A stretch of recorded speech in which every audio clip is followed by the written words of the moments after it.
हाँ, तो फिर से देखते हैं यांत्रिक ऊर्जा का संरक्षण। तो यहाँ पर ये वस्तु अभी क्या है, स्थिर है। तो ये स्थिर वस्तु ए बिंदु पर है, फिर इसके बाद हम इसको छोड़ दिए हैं, तो यहाँ बहुत सारे बिंदु होंगे। कहीं पर भी हम एक बिंदु क्या ले लेते हैं, बी, और फिर ये नीचे जमीन पर आ जाएगी, वो बिंदु क्या हो जाएगा, सी। ये पूरी ऊंचाई यहाँ से यहाँ तक कितनी है, एच है। यदि मान लेते हैं कि जब ए से बी तक आती है तो कितना दूरी तय करती है, एक्स। तो यहाँ से यहाँ तक जब बचेगा जो दूरी, वो क्या हो जाएगा, h माइनस एक्स। अब हमको क्या बताना है कि ए बिंदु पर स्थितिज ऊर्जा कितनी है, गतिज ऊर्जा कितनी है और यांत्रिक ऊर्जा कितनी है। इसी तरह से बी बिंदु पर स्थितिज ऊर्जा, गतिज ऊर्जा, यांत्रिक ऊर्जा। इसी तरह से सी बिंदु पर गतिज ऊर्जा, स्थितिज ऊर्जा और यांत्रिक ऊर्जा निकालेंगे, और सभी का मान हमको ये देखना है कि सभी में क्या आ जाए, बराबर आ जाए।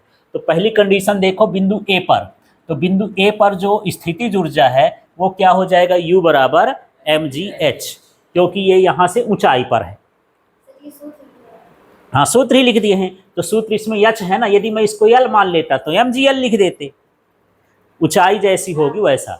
और यहाँ पर इस गतिज ऊर्जा का मान क्या है, 0 है, क्योंकि वस्तु वहाँ पर ए पर क्या है, अभी लटकी हुई है। शुरुआत प्रारंभिक वेग उसका क्या है, 0। तो गतिज ऊर्जा का मान क्या हो गया, 0।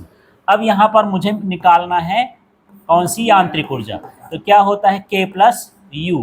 तो यहाँ पर m बराबर, k का मान कितना है, 0, u का मान कितना है, mgh। तो m बराबर क्या आ गया, mgh। तो इस तरह से यहाँ पर ये ए बिंदु पर जो कुल ऊर्जा है, यांत्रिक ऊर्जा का मान आया, वो कितना आ गया, mgh आ गया। ठीक। अब दूसरी कंडीशन हम यहाँ मान लेते हैं कि ये कौन सा बिंदु ले लेते हैं, बी बिंदु पर। ठीक है, बी बिंदु पर हमको फिर से स्थितिज ऊर्जा निकालना है। बताओ स्थितिज ऊर्जा बी बिंदु पर, तो सूत्र क्या होता है, mgh।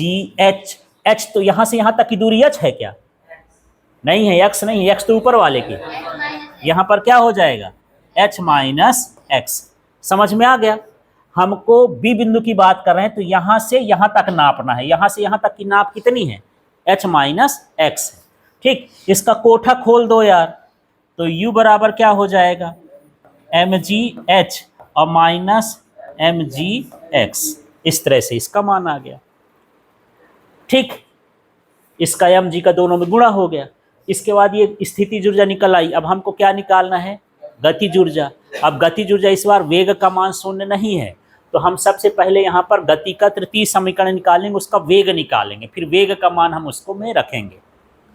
ठीक है, तो यहाँ पर क्या निकालेंगे, गति के तृतीय समीकरण से। तो क्या होता है, 2as बराबर क्या होता है, v square minus you square. ठीक, अब इस सूत्र में मान रखते हैं, तो मैं ये लिखा 2, a का मान होता है त्वरण, लेकिन ये पृथ्वी के सहारे गिर रहा है, तो a की जगह पर क्या हो जाएगा, g। ठीक, और कितना चला, a से यहाँ तक कितना चला, ये x, तो यहाँ पर लिखेंगे x, है ना। तो ये 2gx हो गया। फिर ये क्या हो जाएगा, v स्क्वायर, और जो प्रारंभिक वेग था शुरू में कैसा था, 0, तो ये हो जाएगा 0 का स्क्वायर, माने सीधे आ गया v स्क्वायर बराबर 2gx। ये गति के किससे ले लिए हैं, तृतीय समीकरण से। v का मान आ गया कि भाई हम छोड़े हैं तो उसका वेग कितना है, पहले वेग निकालेंगे, इसके बाद हम क्या निकाल पाएंगे, गतिज ऊर्जा, क्योंकि गतिज ऊर्जा का जो सूत्र होता है 1/2 mv स्क्वायर होता है। तो जब v का मान पता चलेगा तब ना हम इसको रखेंगे। अब हम क्या निकालने इसके आगे, गतिज ऊर्जा। गतिज ऊर्जा का सूत्र क्या होता है, 1/2 mv स्क्वायर। तो k बराबर 1/2 m। v स्क्वायर का मान कितना है यार, 2gx, 2 कट जाएगा, k बराबर क्या आ गया, mgx। गतिज ऊर्जा भी निकल आई। अब क्या करना है हमको, यांत्रिक ऊर्जा निकालना है, m निकालना है। तो m बराबर क्या होता है, k प्लस यू। तो m, k का मान कितना आया है देखो, mgx, प्लस u का मान कितना आया है, ये mgh और माइनस mgx। कुछ कटेगा क्या, बचेगा क्या, ये और ये तो कट जाएगा, mgh बचा। पहले पर कितना आई थी गतिज ऊर्जा, दूसरे पर भी कितनी आ गई, mgh। ठीक है, अब हम यहाँ पहले बिंदु पर ये निकला है ना mgh। ठीक, अब ये दूसरे बिंदु पर निकाले। ठीक, अब हमको कौन से बिंदु पर निकालना है, C बिंदु पर। तो यहाँ C बिंदु पर U का मान कितना हो गया C बिंदु पर, 0, क्योंकि ये यहाँ से यहाँ आई तो ऊंचाई है क्या, अब पृथ्वी की सतह पर आ गई, और पहले पढ़ चुके पृथ्वी की सतह पर स्थित ऊर्जा का मान कितना होता है, 0। तो U बराबर कितना हो गया, 0।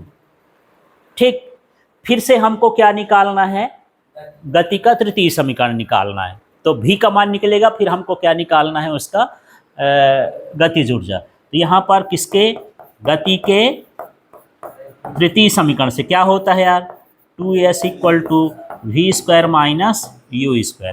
अब यहाँ से समझना, ये 2 लिख दिया, एक ही जगह पर क्या होगा g। अब यहाँ से चली और यहाँ तक आई तो कितना दूरी तय की वो, h।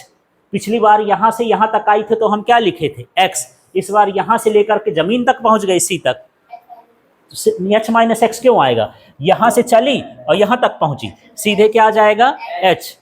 तो यहाँ पर मैं s की जगह क्या लिख दूंगा, h, और यहाँ पर ये v², इसका मान क्या रहेगा, 0 प्रारंभिक। तो यहाँ v² बराबर क्या हो गया, 2gh। फिर से मुझे क्या निकालना है, गतिज ऊर्जा। दोबारा से क्या निकाल देता हूँ, अभी गतिज ऊर्जा पूरा निकाले ना तब ना।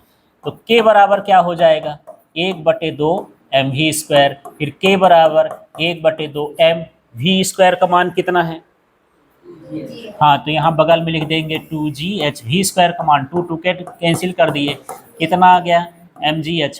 अब हमको m निकालना है, k + u। तो m बराबर क्या है, k का मान कितना था, mgh, u का मान कितना है, 0। तो m बराबर कितना आ गया, mgh, है ना।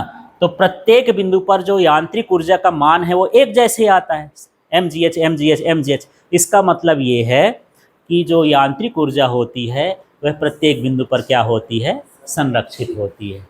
ठीक है, तो चलो